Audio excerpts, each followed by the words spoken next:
There's a thing. Everybody goes through it where you get tested. Judas failed. A lot of people did. They called themselves Jesus. Like when you're around me or I put my spirit into you, you start kind of thinking you're me. It's a test and you're not. So I don't want anybody getting blown up or anything like that. I've already kind of looked forward and seen it's good. Like you guys are not anywhere close to the fighter tactical squadron you should be.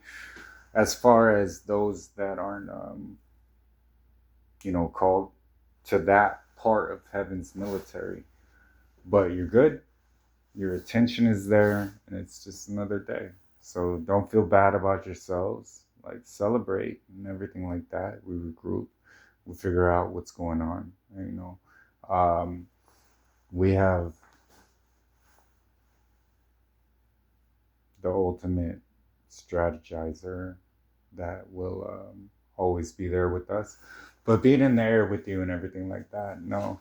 At this point, we're at a point where get to know each other first because we're gonna have to help each other and trust each other. We're not quite there.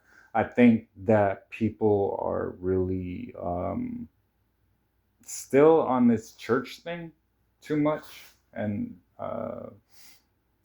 they're privy to surface to air missiles. They'll get blown right out of the sky. So I mean, they could turn against you at any moment. Um, your altitude and where you're flying and speed, response time, all of that has to improve. But at this point,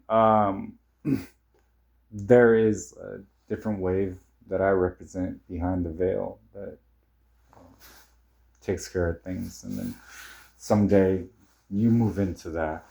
And then you got to have people that you trust that just really want to see you improve, that really want you to be your best, that aren't jealous of it or anything like that. They're really sure of their position in heaven with the Father and everything. And the Father says, hey, I want you to develop this one and teach him what I taught you. It's how it should be. It's no jealousy or anything like that. It's just he's at that level. Here's where he's going with it. You know, um, God doesn't usually like put somebody out to pasture unless he's retiring you, and that's not a good thing. That's like all these other pastors in the church. It's kind of like, yo, you did what you did, but take this, and then now I'm launching this new aerial fighter school because we're in the air now, and it's just those that are in the air. You've been called. You know what's going on, and it's your adventure with God. Don't let anybody ever tell you differently. How you're gonna go about it, what you're supposed to be doing. For the most part, we're still fighting for our kingdom marriages, and we're each one has their rank and what rank you've moved up and all that. So David's been promoted, Navy SEAL and all that. So he's gonna have to learn a lot. He's gonna have to learn a lot. Like I'm not looking forward to being there with him, but I will. Yeah, he's gonna have to learn a lot. Do I think he can do it? Yeah, yeah, I do. Um, he's gonna have to really do it. Um, that school is hard. It really is. Like it's mind numbing. It breaks you. It's not like David Goggins talked about it. It's way worse. So then from there, coming from a fighter pilot standpoint, that is also a Navy SEAL, that is also involved in controlling airspace. What was it?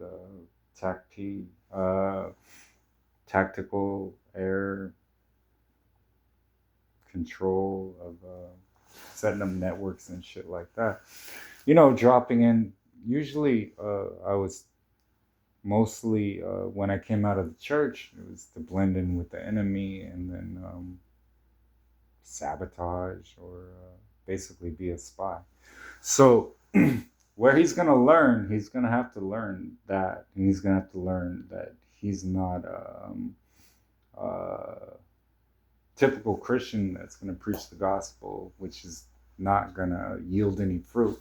He's going to blow things up, and he's going to have to be there when it happens. It's going to be a lot that he learns. But amen.